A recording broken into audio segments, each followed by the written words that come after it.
रहीम अस्सलाम वालेकुम स्टूडेंट्स। आज बच्चों हम लोग पढ़ेंगे talk and movement of force. इस टॉपिक को बच्चों पढ़ने से पहले आपको कुछ चीज़ों का कॉन्सेप्ट होना ज़रूरी है कि वो क्या होती हैं, कहाँ पाई जाती हैं, क्या यूनिट्स होते हैं उनके। ये छोटी छोटी बच्चों थोड़ी सी ना अंडरस्टैंडिंग इनकी होनी चाहिए। पहले बच्चों कहा है कि रिजिड बॉडी। रिजिड बॉडी क्या होती है? रिजिड बॉडी बच्चों बेसिकली सॉलिड ऑब्जेक्ट होता है। कोई भी सॉलिड ऑब्जेक्ट, देखो सॉलिड ऑब्जेक्ट जो है वो इलास्टिक भी होते हैं और हार्ड भी होते हैं। ये इस रिजिड बॉडी ऐसे ऑब्जेक्ट को कहा गया है जो कि बिल्कुल हार्ड है, यानी जिस तरह वुड हो गया, स्टील हो गया, आयरन हो गया, ठीक है ना। इस तरह के ऑब्जेक्ट्स जिनके ऊपर हम फोर्स लगाएं तो उसके अंदर कोई भी किसी किस्म की कंप्रेशन या डीकम्प्रेशन वगैरह पैदा नहीं होती है। वो अलग बात है कि हम लोग हैवी जब फोर्स लगाते हैं, थोड़े से ज़र लगाएं, तब तो ज़ाहिर है उनके अंदर वेरिएशंस होंगी, लेकिन थोड़ी बहुत से तो इसको कोई फ़र्क ना पड़े, तो ये हमारे पास कहलाएगी रिजिड बॉडी। तो फिज़िक्स की टर्म में बच्चों जब हम इसकी करते हैं डेफिनेशन, तो उसके अकॉर्डिंग ये है कि a body is composed of large number of small particles if distance between all pairs of particles of the body doesn't change by applying the force, then this is called rigid body। ठीक है ना, यानी कि solid object जो है ना बच्चों, solid सारे पार्टिकल से मिलके बने हुए होते हैं ना, तो फोर्स अप्लाई करने की वजह से इन पार्टिकल्स के दरमियान फासला चेंज ना हो, तो इस तरह की बॉडी को हम कहते हैं रिजिड बॉडी। ठीक है ना। एनी सॉलिड ऑब्जेक्ट, या आपको ये दिखाया हुआ है डोर है, टैप है, बुक पे जो जो चीज़ें दिखाई हुई हैं ये सारी के सारे रिजिड बॉडीज़ हैं। ठीक है ना। टैप को जब हम लोग खोलते बंद करते हैं, फोर्स अप्लाई करते हैं, तो इसके पार्टिकल्स के दरमियान डिस्टेंस चेंज नहीं होता। दरवाज़ा खोलें बंद करें तो इसके भी पार्टिकल्स के दरमियान डिस्टेंस चेंज नहीं होता। तो ये क्या है? ये रिजिड बॉडीज़ हैं। ठीक है ना। अलबत्ता ऐसी बॉडीज़ जिस तरह रबर हो गई, स्प्रिंग हो गया, फोर्स अप्लाई करें तो पार्टिकल्स के दरमियान डिस्टेंस चेंज होता है, वो रिजिड बॉडी में काउंट नहीं होंगे। एक्सिस ऑफ रोटेशन बच्चे क्या चीज़ होती है? ऐसी लाइन जिसके गिर्द कोई बॉडी रोटेट कर सकती है, उसे हम कहते हैं एक्सिस ऑफ रोटेशन। ठीक है ना। एक्सिस ऑफ रोटेशन कोई किसको हम कहेंगे? जिसके गिर्द कोई बॉडी रोटेट कर सकती है। जैसे ये दरवाज़ा है ना, ये अपनी एक लाइन के गिर्द आगे पीछे मूव करता है। इसी तरह ही टैब अगर हम ओपन करें या क्लोज़ करें तो टैब भी क्या करती है? अपनी एक पोजीशन के गिर्द रोटेट करती है। ठीक है ना। ये दरवाजे की नॉब है, इसको भी जब हम लोग रोटेट करते हैं तो एक पॉइंट फिक्स के गिर्द आगे पीछे रोटेट करती है। तो ये सारे पॉइंट्स बच्चे जिसके गिर्द वो घूमते हैं ना, ये पॉइंट कहलाता है एक्सिस ऑफ रोटेशन। ठीक है ना। एक्सिस ऑफ रोटेशन वो पॉइंट जिसके गिर्द कोई बॉडी रोटेट करती है। Consider a rigid body rotating about the line, the particles of the body moving in a circle with their centres laying on this line. This line is called axis of rotation of the body.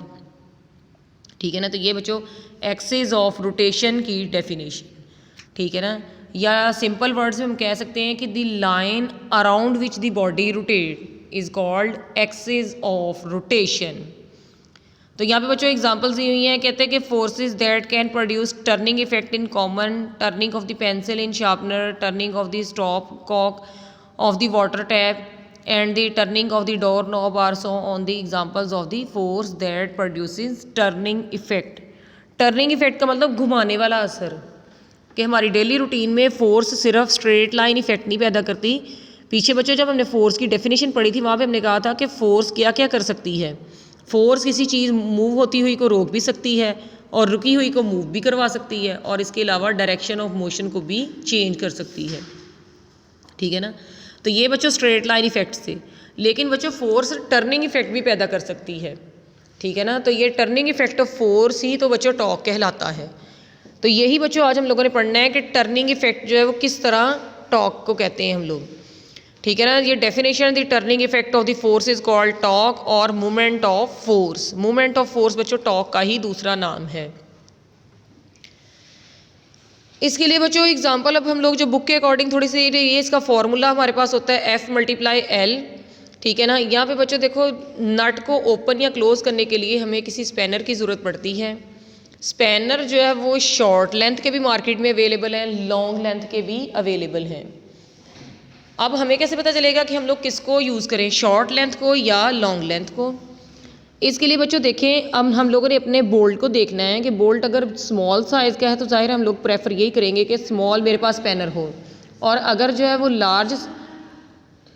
Large bolt है, जिस तरह के tyre वगैरह, truck के tyre वगैरह या बस के टायर वगैरह, तो उसमें हम लोग प्रेफर करेंगे कि हमारे पास जो स्पैनर हो वो लॉन्ग लेंथ वाला हो, क्योंकि वो टाइट होते हैं ये बोल्ट और बड़े साइज़ के होते हैं। यानी बड़े साइज़ का बोल्ट होगा तो हमें प्रेफरेंस होगी कि हम बड़ा स्पैनर इस्तेमाल करें।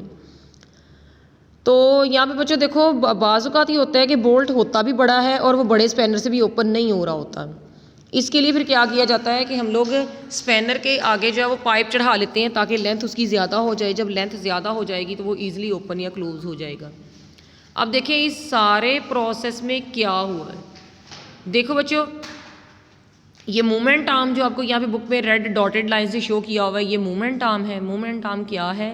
Point of application of force से लेकर एक्सिस ऑफ रोटेशन तक का दरमियानी फासला।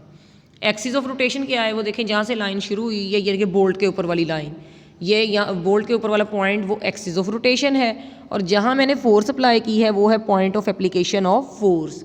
इसके दरमियानी फासला क्या कहलाएगा? Movement arm. ठीक है ना। तो ये मूवमेंट आर्म बच्चों, ये मूवमेंट आर्म की बच्चों डेफिनेशन आती होती है कि मूवमेंट आर्म क्या होता है। Perpendicular distance between the axis of rotation and line of action of force is called movement arm. ठीक है ना। तो ये मूवमेंट आर्म बच्चों हमारे पास हुआ। अब देखें शॉर्ट लेंथ बच्चों स्पैनर होगा तो हमें छोटा बोल्ट खोलना या बंद करना आसान होगा, लेकिन अगर मेरे पास बाय चांस छोटा स्पैनर है और मैं बड़ा बोल्ट खोलने की कोशिश कर रही हूँ तो यकीनन मुझे काफ़ी ज़ोर लगाना पड़ेगा, मुश्किल भी होगी, फिर भी पता नहीं खुलता है कि नहीं खुलता। तो मतलब यहाँ पे क्या हुआ है कि हमें टॉर्क पैदा करने के लिए फोर्स ही इंक्रीज़ नहीं करनी पड़ती, बल्कि मूवमेंट आर्म को भी देखना पड़ता है कि मूवमेंट आर्म की लेंथ कितनी है।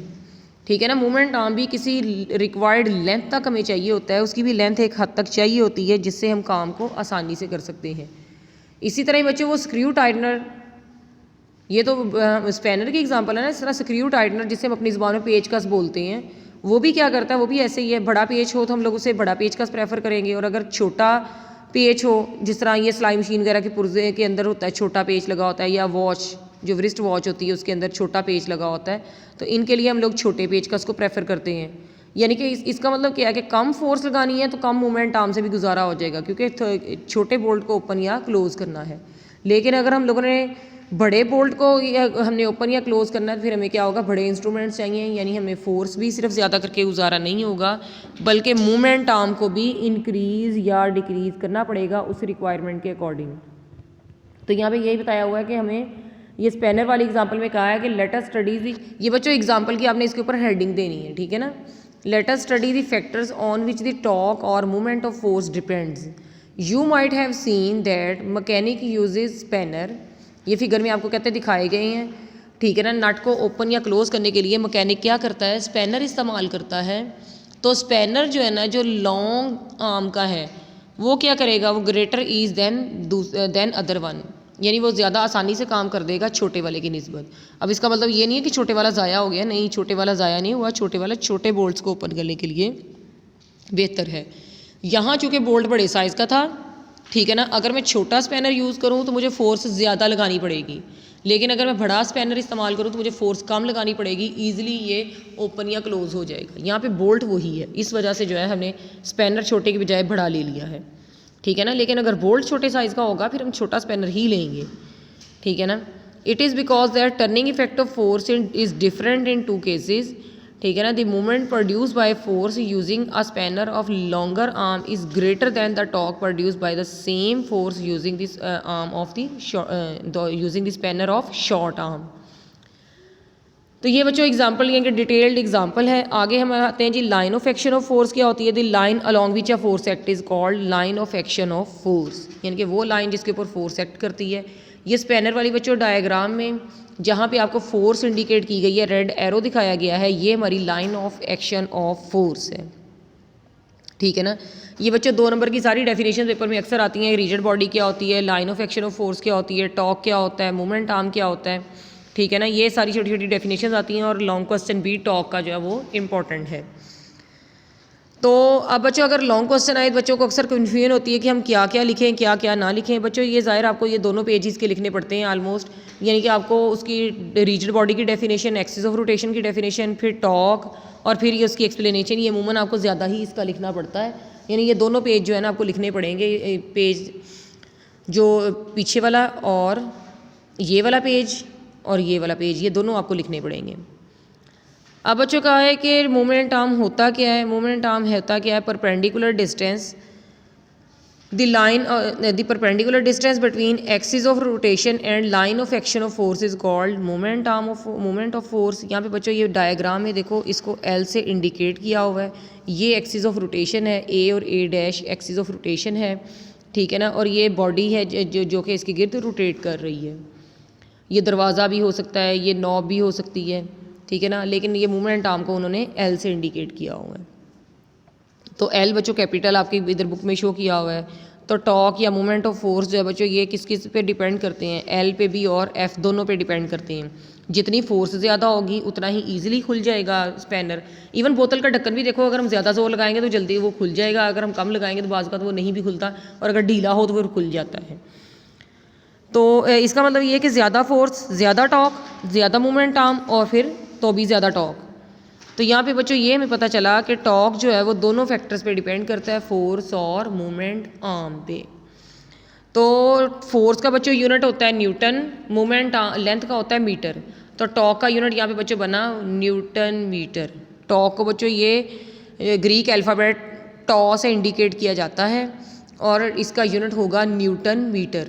यानी कि किसी ऑब्जेक्ट का टॉक 1 न्यूटन मीटर तब होगा जब हम 1 न्यूटन की फोर्स अप्लाई करें उसके ऊपर और वो 1 मीटर डिस्टेंस ट्रेवल करे इन दी डायरेक्शन ऑफ फोर्स, ठीक है ना। तो ये टॉक का यूनिट भी बच्चों जो है शॉर्ट क्वेश्चन में पूछा जा सकता है। और ये बच्चों टॉपिक अब आप अच्छे से लर्न कीजिएगा और इसको प्रिपेयर कीजिएगा, दैट्स वेरी इंपॉर्टेंट टॉपिक।